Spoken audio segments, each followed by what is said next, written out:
Yo, what's up, everybody? I'm Marcus. I'm Orion. And together, we are the Northwest Sports Fanatics. Back at you with a new video. AFC Divisional Playoff. Los Angeles Chargers, New England Patriots, 12-4, 11-5. Sunday, 10:05 West Coast time on CBS. Hey, man, two future Hall of Famers going at it this weekend, man, and I'm real excited.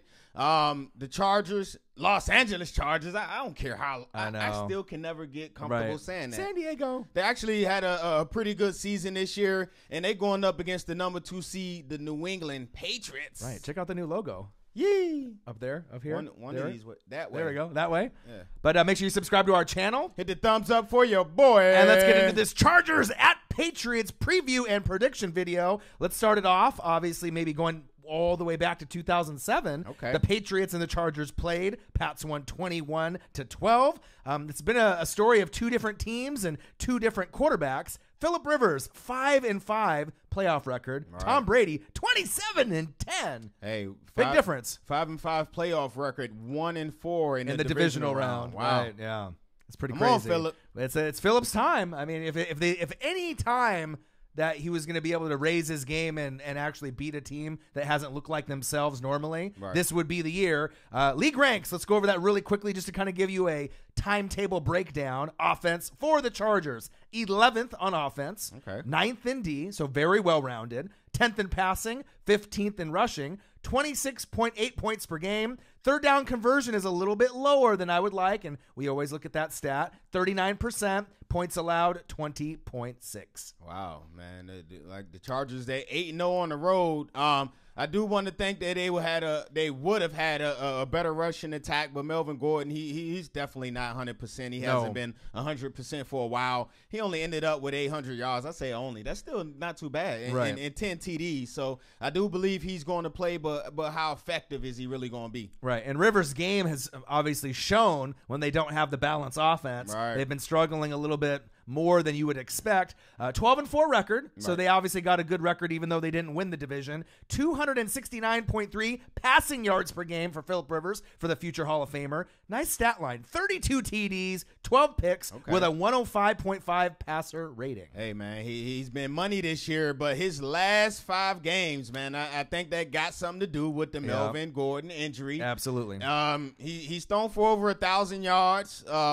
210 yards passing the game. He has 4 TDs and 6 INTs, and that's a 76 quarterback rating. Yeah, you definitely got to clean that up. But on the bright side, as we flip it to the defense, since Week 12, Joey Bosa, 6.5 sacks on 177 pass rushes. Do you know what that is? What's that? Tied for first in the NFL. So if they're going to win this game, they got to get to Brady, Melvin Ingram. They got plenty of other guys, Derwin James. They have to put him on his back, and they have to be able to make him feel uncomfortable. And what we've seen in the past, when Brady's uncomfortable, right, they typically lose the game. Hey, man, we've seen that blueprint somewhere before where you make Brady get the happy feet and everything goes south for the Patriots. Right. I got some crazy stats here. I mean, I know Chargers fans aren't necessarily going to want to hear these stats for history, but you have to listen to them. Right. They're only 1 of 7. Let's start off actually at the beginning. They became the 8th team since 2002 to win 12-plus games and not win the division, right? Out of those teams, only 1 of the 7 or 8, I believe 1 out of 7, made the conference championship round, and that's the San Francisco 49ers in 2013. So obviously the history is going against the Chargers. Right. The Chargers, man, this is tough. 1-11 road record versus the Pats since 1973, including the playoffs. That's not good. You say 1-11? 1-11. I mean, since 1973, they got to make it change. Yeah, something's got to give, man. And for me, it got to be Phillip Rivers, man. They need that MVP Phillip from earlier in the season, man. And that defense got to be stout as well. Right. So X factor for me, the Chargers front 7, 8. I mean, depending on what they play. They played the quarters against the Ravens. I'm not sure if you can afford to do that. Obviously, you're going to have to get some plays with Ingram, Bosa. Derwin James might have to come up on the line and blitz once in a while. They have to make Brady uncomfortable. But on the flip side, Brady's got one of the quickest releases in the league, 2.61, 5th in the NFL. Wow. So if you go up there, McDaniels will be able to counteract that. So they're going to have to be very selective on the blitz. And another X factor I feel is going to be Badgley, the kicker. He kicked 5 field goals or 5 or 6 mistakes. He made 5 of them, right? Obviously, that was a big part of their win. Right. The Ravens' D was amazing, but still they have to get points, and they may have to get as much as they can. They may not be able to get as many touchdowns as you think against this Patriot D, obviously, and Patriot offense at home in Gillette. Right. So it's going to be tough for them. So Badgley's going to have to be an X factor in my book. Hey, Badgley, great minds think alike. Badgley, he's my X factor as well. If you look at the kicker situation for the Chargers the last couple of years, last year they had Young Ho Koo.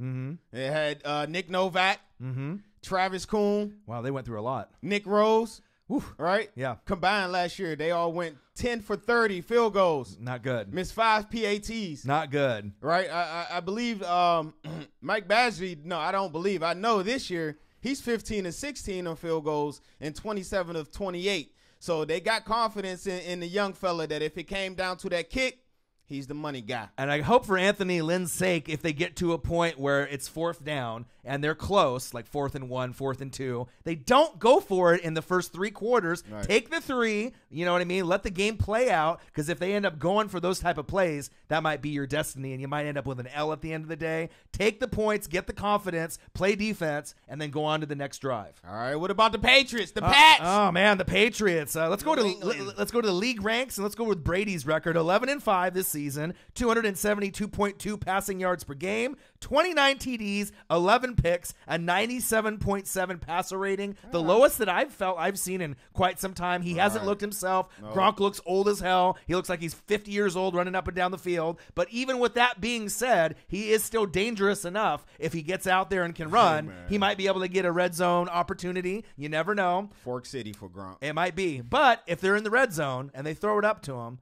I mean, there's still a chance that he can't jump no more. Well, we'll see. We'll see this weekend. League ranks: offense 5th, defense 21st, passing 8th, rushing 5th, points per game 27.3, third down conversion 40% for the Pats, 39 for the Chargers. Right. So just slightly better. Points allowed 20.3, Chargers 20.6.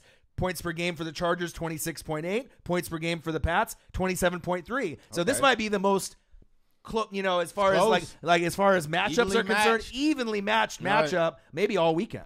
Hey man, when you look at the Pats, man, of course it starts up top, the head coach. Belichick. Mr. Belichick, he's 6-1 going against first-year head coaches in the postseason. Right. So that bodes out pretty good for him. Right. Only loss against the Eagles. Fly, Eagles, fly. And Doug Peterson in that Super Bowl. Hey, that's nice knowledge there, bro. I got you, man. I got you. Goodness, man. I didn't even know that. Yeah. All right. So then we got to go down with the trickle-down effects. Up top, then next. Okay. Mr. Tom Brady. Of course, he's been playing quarterback for the Patriots forever. Forever, ever. Yeah, and he's 7-0 against Mr. Phillip Rivers. I think the only game Rivers won against the Patriots was when Brady was injured. Yeah, the Castle game as well. I believe that was 2008-ish, roughly. Yeah. I mean, make you comment below. They'll let us know. Like I said, the release rate for Brady I want to bring up 2.61, which is 5th in the NFL, which is kind of amazing because if you look at Brady and his stat line, 29-11 for most quarterbacks is fantastic. That's an amazing year. Right, but for Tom Brady, that's not that good. I mean, they haven't really looked themselves this season. And we say that with an 11-5 record. Old this year. Right. They definitely look like the father time has caught up to them. Just a few things that I want to go over. They've lost one postseason game since 2014. Wow. Right? At the Broncos 2015 championship game, right? And then we go back even a little bit further. They've won 8 straight postseason home games. The last loss, if you want to go back to like the 2012, going back that far, was the Ravens in 2012. So, I mean, these teams, since 2012, they've only lost twice. That's crazy. I mean, that's crazy. I mean, they talk about dominance. They find a way to win. Right, and since 2012, and pretty much they've been doing it with the same core. But it's just one of the most important pieces of that core, man. He's starting to look old and broken down, man. And I'm talking about Rob Gronkowski, man. Yep. I'm about to go over his stats. For anybody else, this is amazing. 47 receptions, 682 yards, 3 TDs from the tight end spot. Right, that's not too bad. I'll take that. Right. But not from Gronk. No. Yeah, for me, man, I hope he was saving his best for the playoffs. Right. But he looked cooked this year, man. He looks done. He went from the number 1 ranked tight end to probably top 15. I mean, he really dropped out. Kittle's better. Ebron's better. So bad it hurts. Zach Ertz is better. Oh, yeah. Right? Kelsey's better. I mean, you can go down the list. On and on. On and on and on. This isn't an alarming stat, but I have to bring it out there. Phillip Rivers, Andrew Luck, Patrick Mahomes combined are 0-14 versus Tom Brady. Oh. Something has got to give. The Pats are 12-2 in the divisional round under the Belichick-Brady era. So if you have continuity, chemistry, you got Belichick, you got Brady, you got Josh McDaniels for a majority of that run. Right. Obviously, he left the team and came back. You know you're obviously doing good things in the right time, in the right place. That does include the playoffs, that 12-2 record. X factors for me, O-line. The O-line is going to be big, all right? So Trent Brown and Marcus Cannon. Right? These guys are going to have their day. It's going to be a long one for them. You know, with Bosa and Ingram, these guys are probably the weakest guys on the line for them. Mason and Thuney have had career years this year, so I think they'll be able to hold their own. But the line, correct me if I'm wrong, there's 5 guys on the line, including the center. You're going to have to find a way to be a cohesive unit. Right. And so if the O-line doesn't block, they're going to be fucked. That's just the bottom line. And I want to go with the Pats running backs as my X factor too. They have to be able to set the tone early and often. Sony Michel, James White, and they can do it outside the backfield. They don't have to rush for 100 yards each. Right. They're going to have to make an impact, catch at least 5 passes each, maybe out of the backfield around that 4, 5, 6 mark. And they're probably going to have to combine for at least 160 yards for them to get the W in this game, I believe. Hey, speaking of James White, man, he had 751 receiving yards this well. That's a good X factor because the Chargers don't do so good covering running backs off the backfield. They rank 23rd. But my X factor, of course, there's no Flash. There's no Mr. Josh Gordon. So I'm going to have to go 3 people, Philip Dorsett, Chris Hogan, and my guy Cordarrelle Patterson. Out of that 3, somebody got to step up and help Edelman and Brady because pretty much I ain't even mentioned Gronk. I said Edelman and Brady because Gronk is just going to be like a decoy out there. But my question for those 3 is who's going to be Tom's Deion Branch this year? Right. That's a big question. So predictions? You want to go first? With me, man, it's hard to go against the grain, man. It's tough to go against proven winners who've done it year in and year out. Mm-hmm. I know they getting a little old this year, but I still got to go Patriots, man. I'm going Patriots 28-24. Okay, and that's a good pick, obviously with, the record they've had at home. But the thing is the Chargers are the more well-balanced team. Yep. History is made to be broken. Obviously, who has the best chance to win the game? The Patriots at home. Obviously, they are unbelievable there. Right. But I feel that with the balanced offense that the Chargers have, they are a better football team overall than the Patriots this year. Right? Even though they have problems at the running back position, I think Phillip Rivers and that road record, Anthony Lynn has done a great job. They have to come up with a scheme with Gus Bradley, and I think the scheme they come up with will be just enough. So I'm going to go with the upset, and it's not because I want the Chargers to win and Phillip Rivers to get the Super Bowl. I know a lot of guys are rooting for him. I really think that they have the better football team, and they're going to break history. I'm going to go Chargers 27, Patriots 23. All right, there you guys have it. Make sure you subscribe to our channel. Comment below, man. Let us know your X factors. Who's going to win the game and the score. All right, and we'll be back at you real soon with a new video. Eagles-Saints preview coming up next. I'm Marcus. This is my guy, Ryan. I only got one question for you. Who talk sports like us? Northwest Sports Fanatics. It's going to be a great game.